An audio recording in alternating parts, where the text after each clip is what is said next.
Je fais face à vous, cette fois-ci pour parler de coup d'État sur le continent. Le général Nguema Brice, nouvel homme fort du Gabon. Oui, il a été d'abord très tôt dans la matinée annoncé comme étant celui qui allait prendre le pouvoir.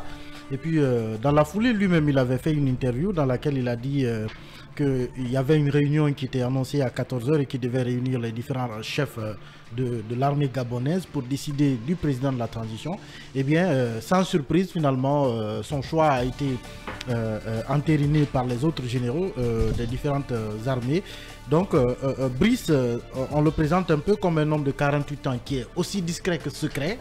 Donc, un militaire rompu à la tâche, qu'on n'a pas vu évidemment dans les premiers communiqués de l'armée gabonaise annonçant non seulement hier la fin du régime Bongo, mais également même le placement sous résidence surveillée du désormais ex-président Bongo. Lui-même n'apparaissait pas, mais c'est quand même quelqu'un qui est présenté aussi comme un chef très respecté et charismatique de l'armée gabonaise, de la garde républicaine. Il était, selon nos informations, à la tête de l'unité de l'armée la plus puissante, la plus puissante unité de l'armée depuis 2019. Il dirigeait donc cette armée, un peu l'unité comme si on devait prendre le cas guinéen, les forces spéciales. Les forces spéciales, oui. Donc c'est quelqu'un également qu'on a vu depuis, qui était déjà dans les rouages du pouvoir depuis Oumar Bongo. Depuis Oumar Bongo, oui. Depuis Oumar Bongo, il était déjà dans les rouages du pouvoir, et puis vers 2005-2009, Ali Bongo se positionne, et quand Oumar Bongo décède, Ali Bongo c'était son aide de camp. Oui, il a été l'aide de camp de Oumar Bongo, effectivement. Sauf que lorsque Ali Bongo se positionne, il l'éloigne un peu du pouvoir à partir de 2009. Il est envoyé notamment attaché militaire de l'ambassade du Gabon au Maroc. Il y est resté quelques années. Après, il a quitté le Maroc pour aller toujours attaché militaire au Sénégal.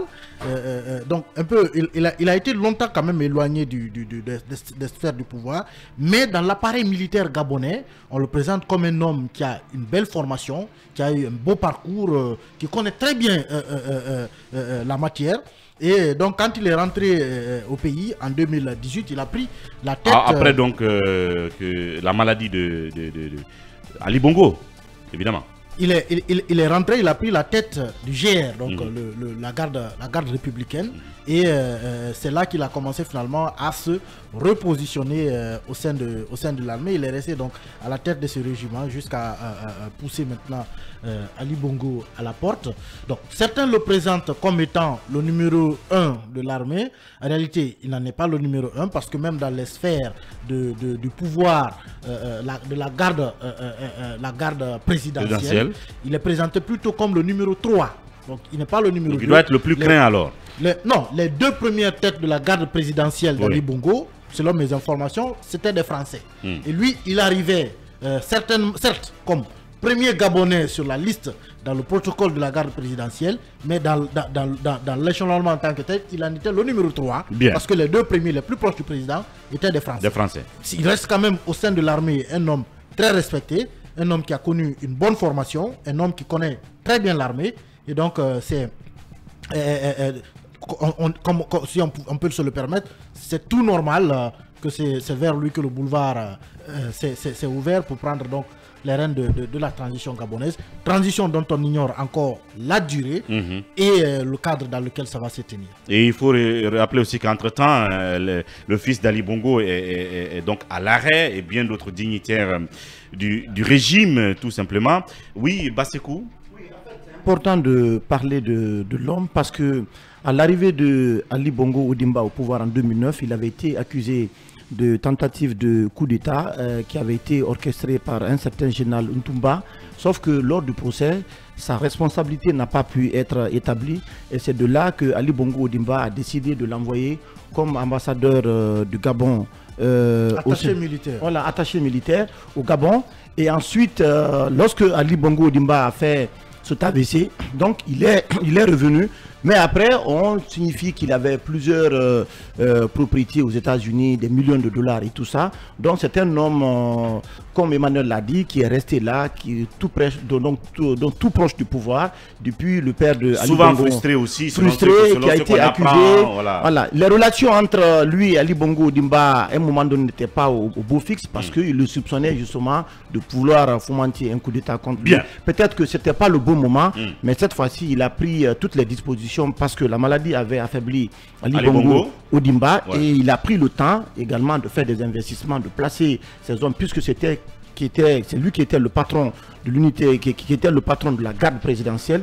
Il faut dire aujourd'hui que les gardes présidentielles jouent un rôle déterminant dans les coups d'État qui arrivent en Afrique parce que ce sont les éléments les plus proches donc, du président qui maîtrisent l'agenda parfait du président. Donc ignorer le rôle de ces gardes républicaines aujourd'hui dans les coups d'État ou dans la stabilité même des régimes politiques, c'est complètement ignorer le sens même de la démocratie en Afrique. Talibé Bari, est-ce qu'on n'est pas arrivé à un moment où les chefs d'État civils, en tout cas ceux qui ne sont pas dans les normes, ceux qui, si vous voulez, voyez-vous, sont dans les interminables mandats, vont embaucher désormais des étrangers pour leur garde, parce que rien n'est garanti qu'en mettant votre cousin, votre frère consanguin, garantira votre longévité au pouvoir, parce que voilà, ça se voit au Gabon. Au Niger, ça se voit que c'est quelqu'un qui connaissait Bazoum, qui était proche de l'ancien président et qui l'a renversé. Donc c'est lui qui vous garde, c'est celui qui vous enferme le petit matin et vous dit... C'est pourquoi Paul Biya, lui, c'est une garde israélienne qu'il a. Donc le patron de la BIR, c'est un Israélien. Même les Camerounais qui composent cette garde vont en Israël pour être formés, apprendre aussi l'hébreu, pour revenir. Il y a 5000 hommes qui composent cette brigade qui est la plus redoutable. L'hôtel que j'habitais à Douala, le patron de la BIR était en face. Donc j'étais dans la zone la plus sécurisée du Cameroun. Bien. Merci pour le rappel, Douane. Oui, Talibé là-dessus. Quand vous pouvez bien mettre qui vous voulez comme patron de la garde présidentielle, mais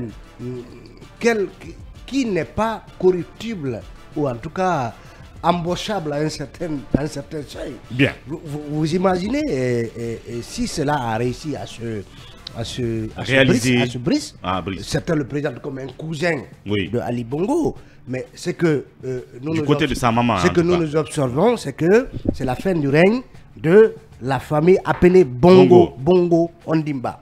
Donc ça c'est déjà un constat, mais la problématique, bien évidemment, au-delà, la problématique de ces gardes présidentielles, justement, qui ne gardent plus le président et la présidence, et qui... les prennent en otage. Non, qui vivent de près, en tout cas, les réalités, le luxe et la richesse que les familles présidentielles manipulent à longueur de journée. Ils nourrissent des ambitions. Ils ont envie d'être roi à la place du roi. Donc la main du roi qui lui coupe la tête. Qui lui coupe la tête. Et donc, ce Brice qui a été aide de camp de Omar Bongo, qui a vu l'opulence dans laquelle vivait la famille Bongo, qui revient et ensuite patron de la garde présidentielle, et un beau matin, donc décide et puis ce coup, finalement, est-ce que ce n'est pas, comme on l'a dit, la sanction infligée à Ali Bongo pour son entêtement à aller à une élection alors qu'il n'en avait plus les aptitudes physiques. Beaucoup disent que c'est quelqu'un même qui a été lâché par certaines puissances occidentales comme la France. Mais ça se voit puisqu'il parle en anglais. Non, c'est lui plutôt qui a lâché la France. Je vais vous expliquer. Oui, parce qu'il a adhéré au Commonwealth. Le Commonwealth. Bien sûr, mais ça c'est la conséquence de quoi? C'est la conséquence de quoi? Parce qu'on apprend que après sa maladie, en tout cas, beaucoup de ses amis du côté de la France, on ne voulait pas qu'il soit candidat. Donc, si justement on ne veut pas qu'il soit candidat, vu son état de santé, il s'entête, il va se dire certainement qu'il n'a plus ce soutien de la France. Et donc, chercher de nouveaux alliés. Donc, un pur produit de la France qui s'adresse aux gens en anglais qui vous dit faites du bruit. Mais les Gabonais ont fait du bruit. Ils ont fait du bruit dans les rues de Libreville, mais en faveur de la nouvelle gente, en faveur de la nouvelle situation. C'était quand même pathétique. C'était quand même pathétique. Il faut quand même dire que c'est un des baobabs en termes de... Un des vestiges, comme ça se dit. Oui, un baobab, un vestige du pouvoir politique en Afrique qui s'effondre. On parle déjà de remaniement de certaines gardes dans d'autres pays parce que... Centrafricaine, précisément. On craint des effets de contagion. Hier, il y a Paul Biya et puis également Paul Kagame, Paul Kagame du Rwanda, qui ont fait des changements assez profonds dans leur garde. Non, au sein de l'armée même. Ah oui. Au sein de l'armée, parce qu'il faut éloigner désormais les cousins, les oncles. Oui, mais cela, il n'y a plus de confiance. Non, mais oui, cela ne va pas régler, le problème. Bien. Tant que les présidents africains continuent de se maintenir au pouvoir au-delà des mandats constitutionnels, la question du coup d'État va être au centre des préoccupations. Et malheureusement, ils affaibliront le combat légitime des pro-démocrates qui tiennent à l'alternance démocratique. Et qui luttent contre les coups d'État. Oui, parce que quand vous venez, regardez Paul Biya, regardez ce qui se passe au Togo, ou encore en République démocratique, en République centrafricaine, ce qui se passe, mais c'est extraordinaire. Vous installez au pouvoir, vous ne voulez pas quitter. Après, voilà, le peuple, vous voyez qu'il y a une disparité entre vous et la population. Les revenus du pays sont très mal distribués. C'est moins de 5% de la population qui profite de 85% du revenu national. C'est une forte injustice. L'opposition est complètement mise au chaos. Il n'y a pas de société civile. La presse est bâillonnée. Dans un contexte comme ça, il n'y a que le peuple de force parfois qui réussit. Et c'est ce qui est en train d'arriver. Donc je pense que c'est un signal fort aujourd'hui qui est envoyé à ces dictateurs présents sur le continent africain qui comprennent qu'il y a un changement générationnel qui arrive et que ce vent qui est en train de souffler aujourd'hui va balayer beaucoup de dictateurs en Afrique. Voilà ce qui plaît très bien aux putschistes. Hein. Voilà. Ils sont contents. Oui, même si vous êtes installé au Pentagone, ce qui doit arriver arrivera. Ça c'est clair. Si vous voulez envoyer tout ce que vous voulez, mais ce qui doit arriver arrivera. Vous avez vu l'histoire de l'Égypte après que le pharaon ait fait tuer tous les enfants d'Israël, mais finalement Moïse était dans le palais et c'est Moïse qui est devenu chef. On a vu en Afrique, un ami a renversé un ami au niveau de Burkina Faso. En Guinée, un militaire a renversé un cadavre, ça c'est Dadis, il lance à compter. Et après, c'est un fils qui renverse un père, ça c'est Alpha et Doumbouya. Et un cousin renverse un cousin du côté du Gabon. Et ailleurs, que ce soit des démocraties normales, pouvoirs normaux, ou un petit va renverser aussi un grand. Ça va continuer ainsi.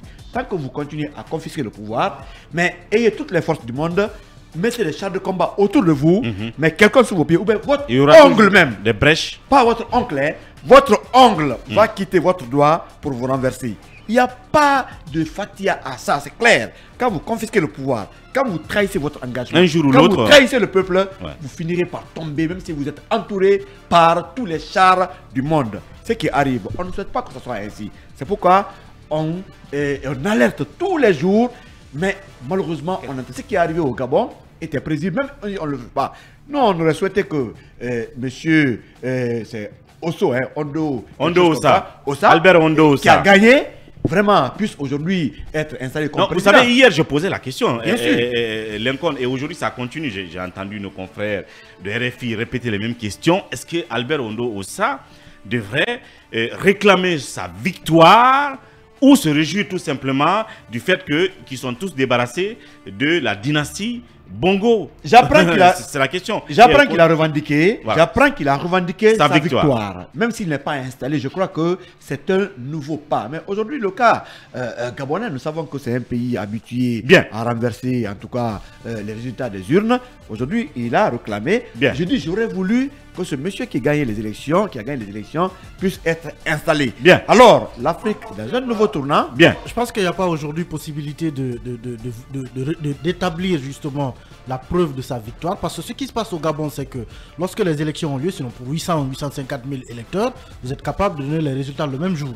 Mais ce qui se passe au Gabon, selon en tout cas des informations que moi j'ai, c'est qu'on prend 3 à 4 jours, parce que c'est le 26 que l'élection a lieu, jusqu'au 30.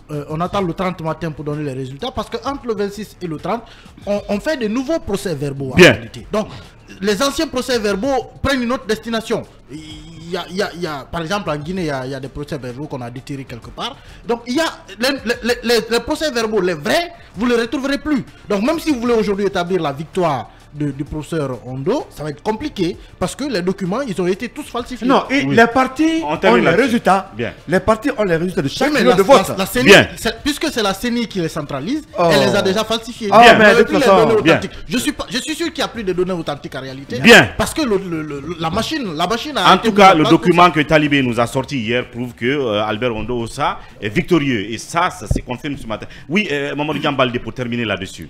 Emmanuel, tu fais trop de bruit. Ce qui s'est passé au Gabon, je crois que c'est... Oui, la plupart des analystes, comment dirais-je, parlent plutôt d'une révolution de palais, parce que ce général Brice n'était que le chef de l'aile militaire de la dynastie Bongo. Absolument. Donc aujourd'hui, comment dirais-je, c'est toujours cette dynastie-là, même si maintenant le nom Bongo ne sera pas là, parce que Ali Bongo, son avènement au pouvoir en 2009, lui-même en quelque sorte, il avait fait un forcing parce que son père en réalité avait plus d'amour pour Pascaline, sa sœur Pascaline Bongo. C'est elle qu'il aurait voulu qu'il soit plutôt, comment dirais-je, qui lui succède. Mais vous savez, en Afrique, la plupart de nos dirigeants là, ils ne laissent pas de dauphins. Donc Ali, son père malade en Espagne, lui, il tentait plutôt de prendre le pouvoir. Donc, en quelque sorte, lui-même, c'est un putsch qu'il avait fait. Donc, il s'est imposé sur le reste du clan, dont son demi-frère Frédéric Bongo, qui était à un moment le chef des renseignements, qui est le fils de la sœur de sa mère, la maman d'Ali Bongo, qui était aussi très proche de son père. Donc Ali, en réalité, n'a jamais été tellement proche de son père, parce que même feu André Mbaobam, qui est décédé suite à un AVC, qui fut candidat à l'époque lors des élections de 2009, se voyait plutôt aussi en successeur légitime, parce qu'il était très proche de Omar Bongo. Donc bref, après le règne de son père qui a passé 41 ans, Ali Bongo vient 14 ans et il veut se maintenir au pouvoir. Aujourd'hui, je crois que c'est un peu... Voire même placer son fils. Son fils, parce que finalement, Ali Bongo, c'est son épouse et son fils, et le clan aussi qui gravitait autour de son fils qui dirigeait. C'est comme ça, c'est le malheur que nous avons en Afrique. Je vous ai rappelé l'autre jour qu'en 1965, Singapour, le Gabon avait le même niveau de développement, alors que le Gabon a plus d'atouts, moins peuplé, plus riche.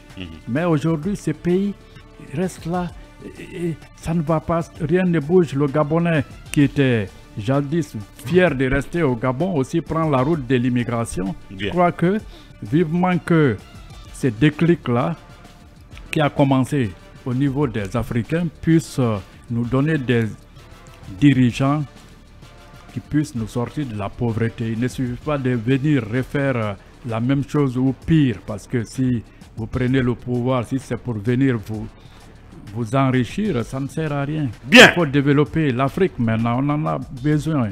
Aller chez les Blancs, je crois qu'il faut, comment dirais-je, c'est garder, développer nos États africains, on en a besoin. Nous avons une jeunesse dynamique, c'est un atout ailleurs, les populations sont vieillissantes. Donc l'avenir, c'est l'Afrique. L'Afrique, mon Afrique. Voici donc l'image de notre continent, malheureusement, très tristement. En tout cas, on va continuer à garder l'œil sur le Gabon dans les jours et mois à venir. Si entre-temps, il n'y a pas d'autres surprises quelque part,